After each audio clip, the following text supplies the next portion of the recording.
Right, I'm going to show you how to do repairs on cracks or joints that aren't as tight as they might be on Mr. Squirrel here. Let's flip you around.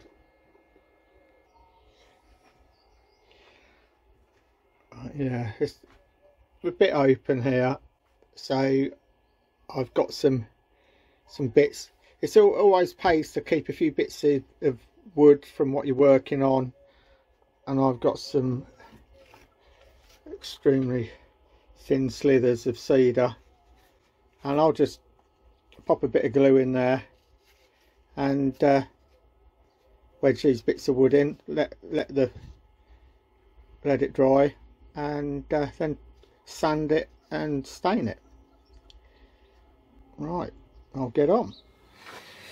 When I join the two bits of the squirrel together, I use this Gorilla Glue.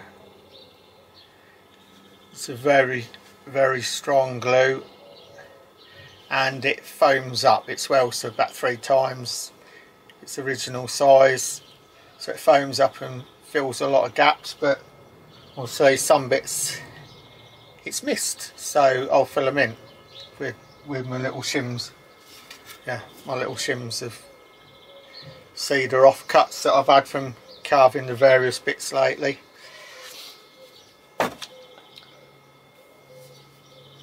But for filling in the gaps here,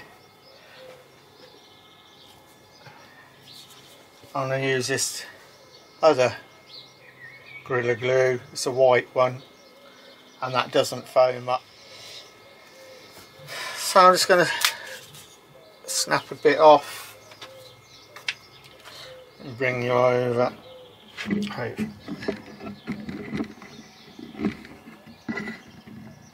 Hopefully you can see something there.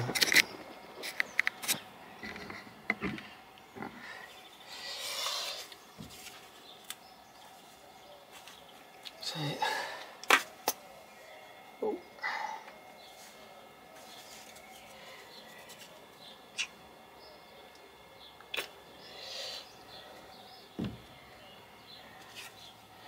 Put a bit of glue on.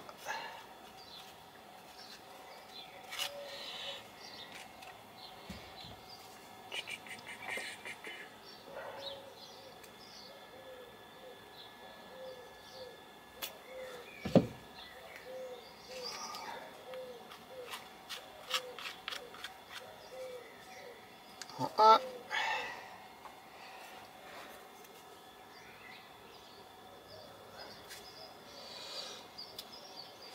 And I'll try and push it in the hole. I'll snap a bit of this off.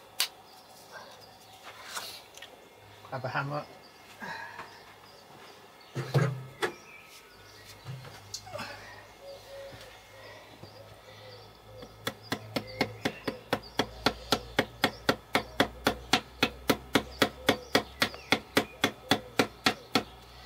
Like that.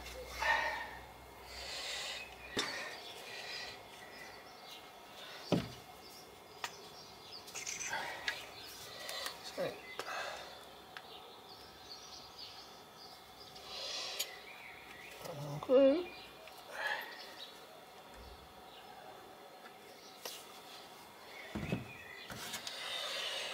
Okay.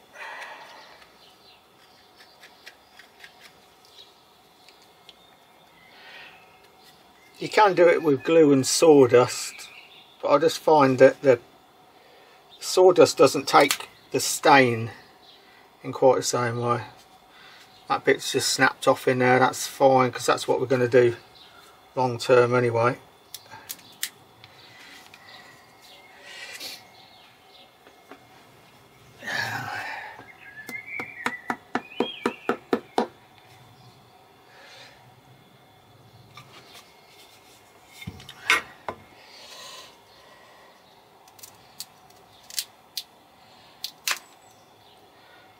Snap that off. And I can use all these little bits. Oh, let's move stuff up. See?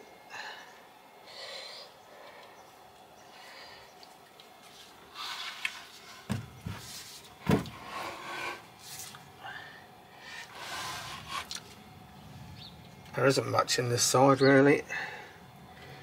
It's a smidgy bit perhaps. That. More glue.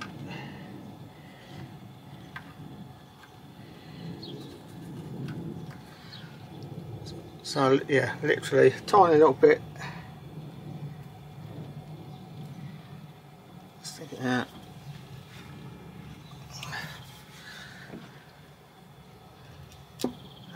See.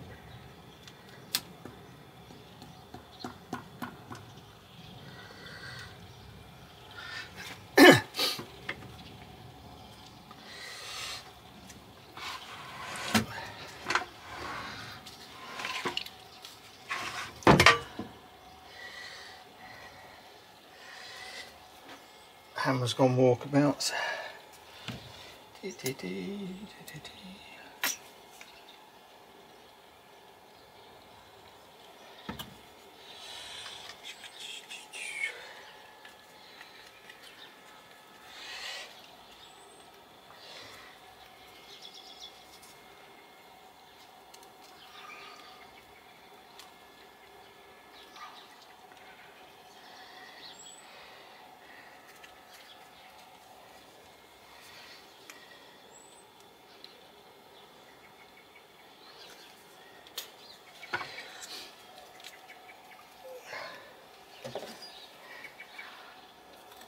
A little bit there.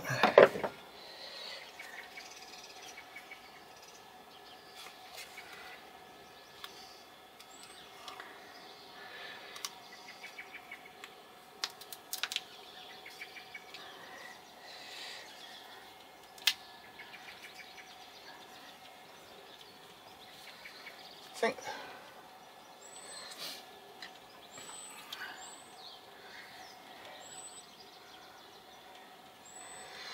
so.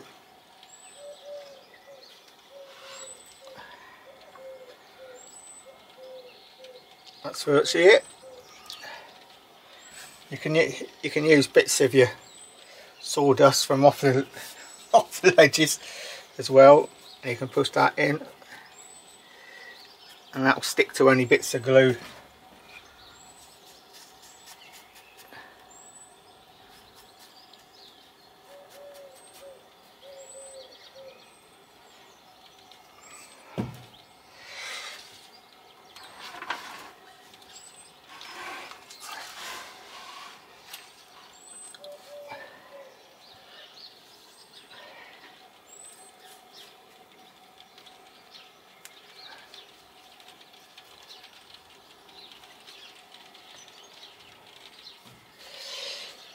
Put a bit in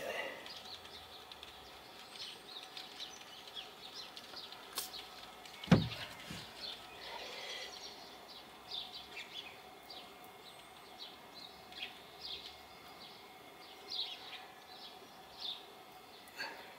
So I'm pushing the wood glue into the crack,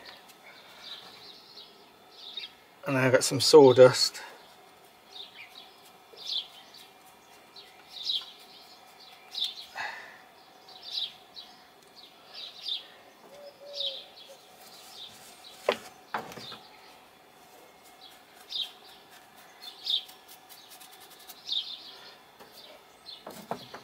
These little ledges are great for collecting it up.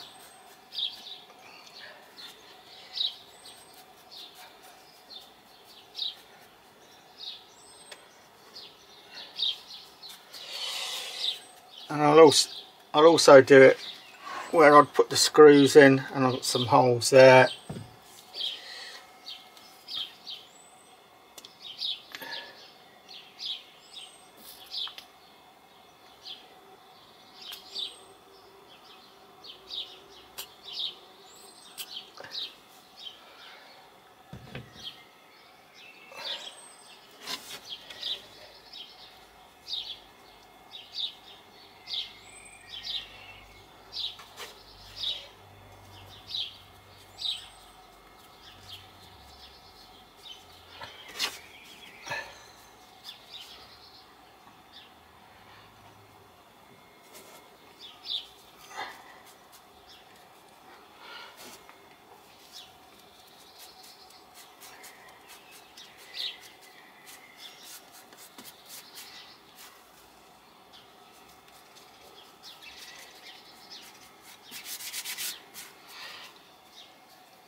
Well, that's him done for now.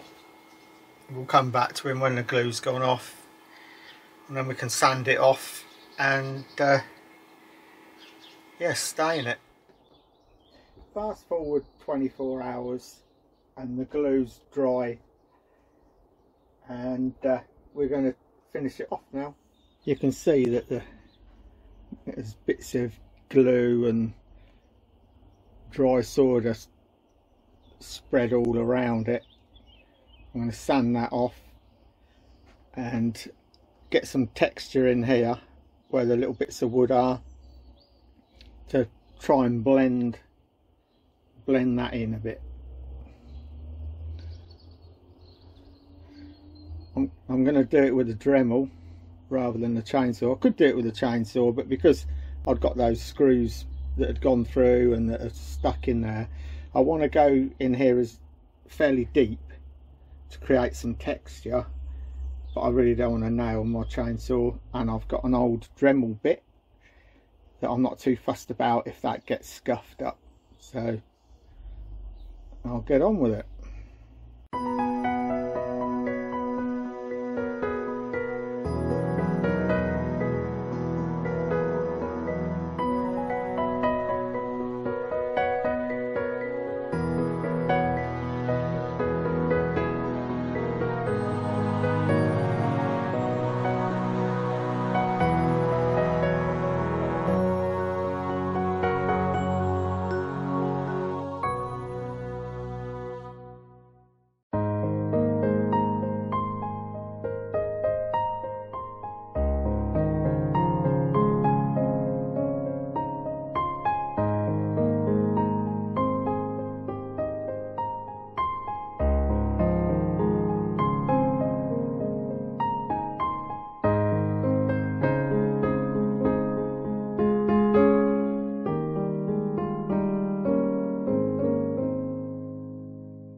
Right, all done.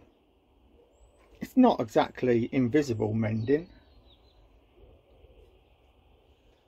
but it's better than it was.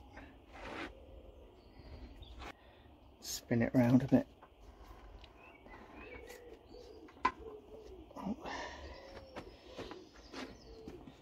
This is the other side. Where's the join? Oh, there.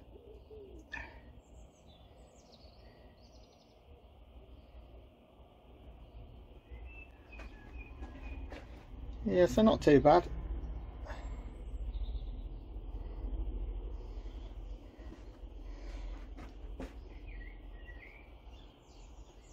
Hope you found that helpful in some way. So if you haven't got any suitable shims, like offcuts from actually doing your carving, as long as you've kept a bit of the wood, they're very easy to make. You just literally do loads and loads of little cuts right close together.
And there's your shims, and you can get your belt sander or a power file and make them like as thin as you like really, and then just knock them in.